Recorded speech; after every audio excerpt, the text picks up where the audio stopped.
Assalamualaikum warahmatullahi wabarakatuh. Perkenalkan, nama saya Ida Ayu Tantri, NIM 1025.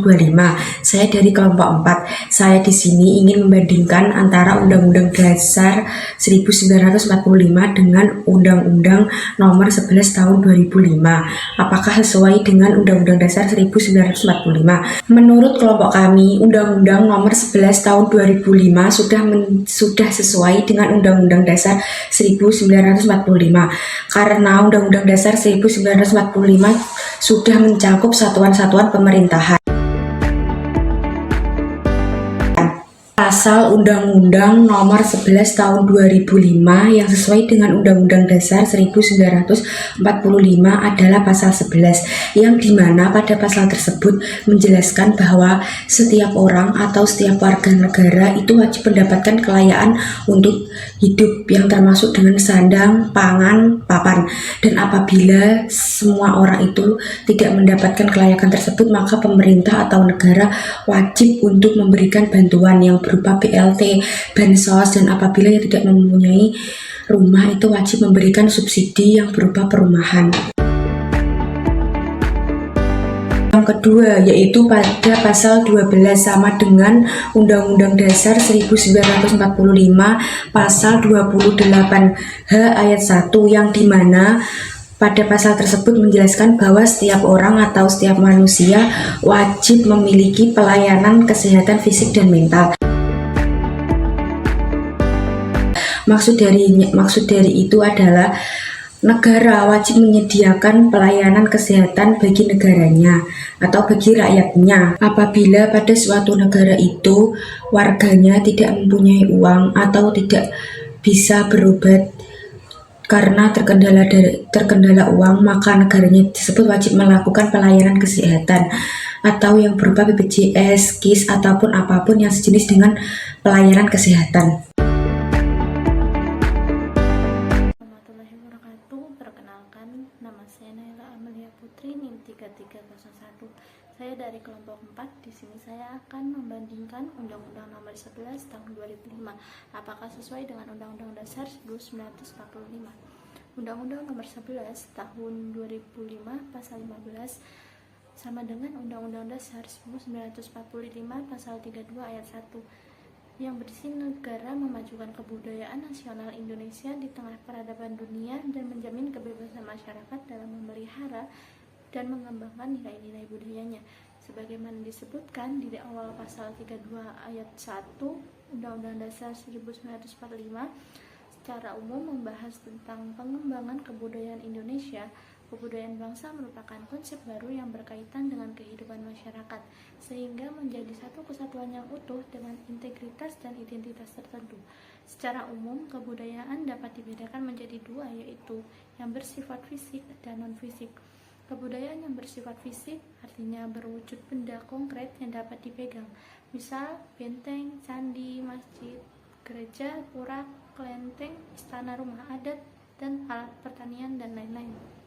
Sedangkan yang bersifat non-fisik artinya tidak dapat dipegang atau diraba, bisa juga bersifat abstrak atau berada dalam alam pikir manusia saja, misal tradisi kepercayaan, kesenian, kebiasaan, atau pola pikir, dan lain-lain. Untuk memajukan dua jenis kebudayaan tersebut diperlukan upaya-upaya konkret yang melibatkan pemerintahan dan masyarakat. Upaya tersebut diantaranya pelestarian dan pengembangan. Undang-Undang Nomor 11 Tahun 2005 Pasal 8 sama dengan Undang-Undang Dasar 1945 Pasal 28E ayat 3, yang berisikan hak setiap orang untuk dapat membentuk serikat pekerja dan bergabung ke dalam serikat pekerja pilihannya sendiri. Hal ini terkait pada peraturan organisasi yang bersangkutan untuk peningkatan dan perlindungan kepentingan ekonomi dan sosialnya. Tidak ada pembatasan yang boleh diperkenakan dalam pemberlakuan hak ini, kecuali yang telah ditetapkan oleh hukum yang diperlukan dalam suatu masyarakat demokrasi demi kepentingan keamanan nasional maupun ketertiban umum atau perlindungan atas hak-hak asasi dan kebebasan-kebebasan orang lain. Setiap orang memiliki hak atas kebebasannya berserikat, berkumpul, dan mengeluarkan pendapat. Yang dimaksud dengan kemerdekaan berserikat dan berkumpul menjelaskan bahwa kemerdekaan berserikat dan berkumpul adalah situasi di mana setiap orang memiliki hak atas kebebasan berkumpul dan berserikat secara damai, serta tidak ada seorang pun yang boleh dipaksa untuk memasuki suatu perkumpulan. Di sini saya akan menjelaskan pasal 1 nomor 11 Undang-Undang tahun 2005 sama dengan pasal 1 tahun 1945. Pada pasal 1 nomor 11 tahun 2005, pada tanggal 10 Desember 1948, Majelis Umum Perserikatan Bangsa-Bangsa mendeklarasikan program yang memuat pokok-pokok hak asasi manusia dan kebebasan dasar. Masyarakat internasional menyadari perlunya penjabaran hak-hak dan kebebasan dasar oleh Tuhan ke dalam instrumen internasional yang secara mengikat hukum. Pada tahun 1951, Majelis Umum Perserikatan Bangsa-Bangsa meminta kepada Komisi HAM PBB untuk merancang 2 kovenan hak asasi manusia, yaitu kovenan hak sipil dan politik serta kovenan hak ekonomi sosial budaya. Meskipun pembahasan telah dimulai tahun 1954, 2 kovenan ini dapat disahkan tanggal 16 Desember 1966 dan mulai berlaku tanggal 3 Januari 1976. Dan pada pasal 1 Undang-Undang nomor tahun 1945 tahun 1998, Gerakan Reformasi telah membangkitkan semangat bangsa Indonesia untuk mengoreksi sistem dan praktik-praktik masa lalu. Bisa kita lihat, sebelum Perang Dunia Kedua, pemerintah memberlakukan konvensi pemburuan atau membenarkan tindak pemburuan. Dan setelah Perang Dunia Kedua, dibuat konvensi tentang hak-hak politik perempuan 1952. Pada tahun 1984 memulai keputusan Presiden nomor 40 tahun 2004 melakukan ratifikasi atau pengesahan tentang konvensi menentang penyiksaan dan perlakuan atau penghukuman secara kejam, tindak manusiawi atau merendahkan martabat manusia. Dan pada saat itu Indonesia perlu mengesahkan instrumen-instrumen tersebut untuk memajukan dan melindungi hak asasi manusia, khususnya Kovenan Internasional tentang Hak-Hak Ekonomi Sosial Budaya dan Kovenan Internasional Hak-Hak Sipil dan Politik. Undang-undang ini membahas tentang pengesahan Kovenan Internasional tentang hak sipil dan politik serta Kovenan Internasional Hak Ekonomi Sosial Budaya. Kovenan ini mengukuhkan dan menjabarkan pokok-pokok hak asasi manusia di bidang ekonomi sosial budaya dari DUHAM dalam ketentuan-ketentuan yang mengikat secara hukum. Kovenan ini terdiri dari pembukaan dan pasal-pasal yang mencakup 31 pasal. Kovenan ini mengingatkan negara akan kewajiban menurut piagam Perserikatan Bangsa-Bangsa untuk memajukan dan melindungi hak asasi manusia, mengingat individu akan tanggung jawabnya untuk bekerja keras bagi pemajuan atau penataan hak asasi manusia yang diatur dalam kovenan ini. Dalam kaitannya dengan individu lain yang bermasyarakat dan mengakui bahwa sesuai dengan DUHAM serta cita-cita manusia untuk menikmati kebebasan sipil dan politik. Perlu kita simpulkan bahwasanya 2 kovenan ini dibuat karena mengingat pada masa reformasi pergantian Presiden Soeharto ke B.J. Habibie diwarnai dengan demonstrasi yang besar. Maka dari itu, sebelum meratifikasi 2 kovenan ini, Indonesia sudah mengesahkan Undang-Undang Hak Asasi Manusia tahun 1999. Karena banyaknya pelanggaran hak asasi manusia yang dilakukan oleh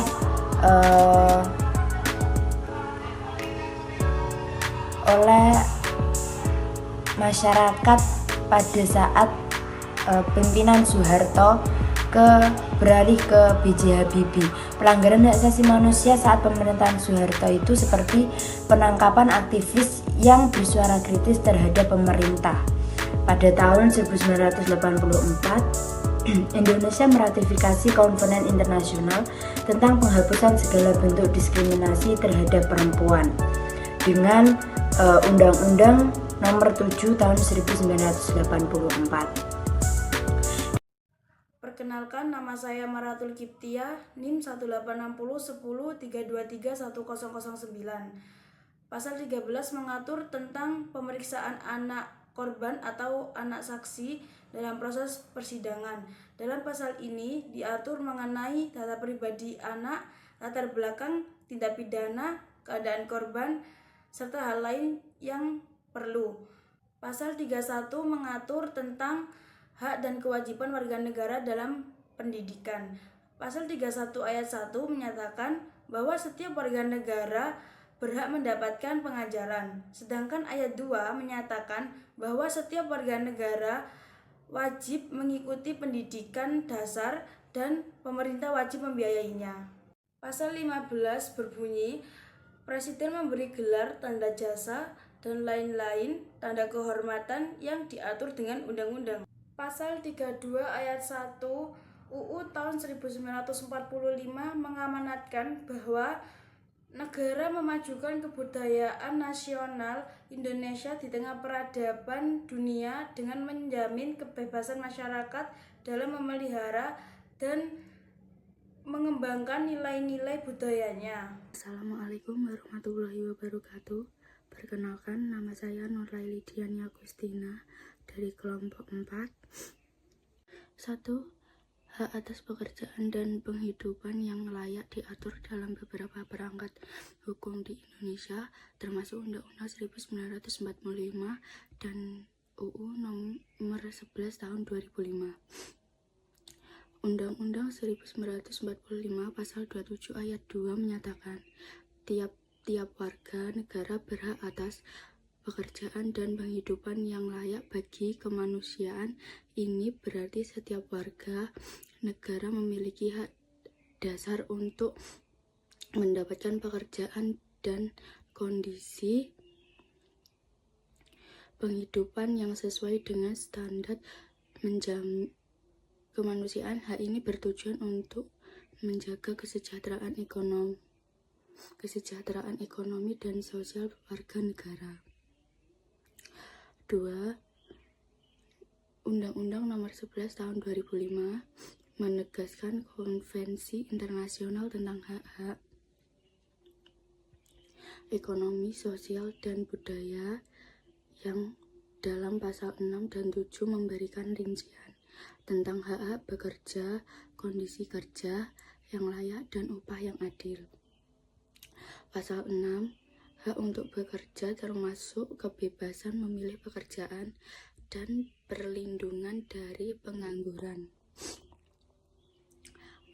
Melalui 2 regulasi ini, negara berkewajiban melindungi hak dan pekerjaan, mendorong kesempatan kerja yang adil, dan memastikan bahwa upah serta kondisi kerja dapat memenuhi standar yang manusiawi. Baik, yang kedua adalah hak atas pendidikan, yaitu Undang-Undang 1945 dan Undang-Undang Nomor 11 Tahun 2005. Undang-Undang 1945 Pasal 31 Ayat 1, setiap warga negara berhak mendapatkan pendidikan. Ini menegaskan bahwa semua warga negara Indonesia memiliki hak untuk mengakses pendidikan tanpa diskriminasi, baik berdasarkan sosial, ekonomi, maupun daerah asal. Pendidikan merupakan salah satu hak dasar untuk mengembangkan potensi dan meningkatkan kesejahteraan pribadi serta masyarakat. 2. Undang-Undang 1945 Pasal 31 Ayat 2, setiap warga negara wajib mengikuti pendidikan dasar dan pemerintah wajib membiayainya. Ayat ini menekankan kewajiban setiap warga negara untuk menempuh pendidikan dasar dan memastikan bahwa pemerintah bertanggung jawab untuk membiayainya pendidikan tersebut. Hal ini mencangkup jaminan pendidikan yang terjangkau dan tersedia bagi seluruh warga negara, terutama pada jenjang pendidikan dasar. Yang ketiga, Undang-Undang Nomor 11 Tahun 2005 menegaskan Konvensi Internasional tentang Hak-Hak Ekonomi, Sosial, dan Budaya yang dalam pasal 13 mengatur hak-hak setiap orang untuk mendapatkan pendidikan.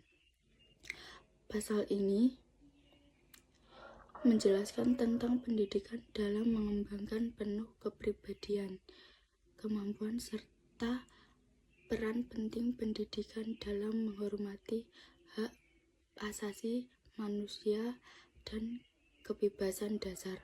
Negara harus menyediakan pendidikan dasar yang wajib dan gratis serta mendorong ketersediaan pendidikan menengah dan tinggi yang dapat diakses oleh semua orang berdasarkan kemampuan, serta seluruh peraturan-peraturan ini menegaskan peran negara dalam menjamin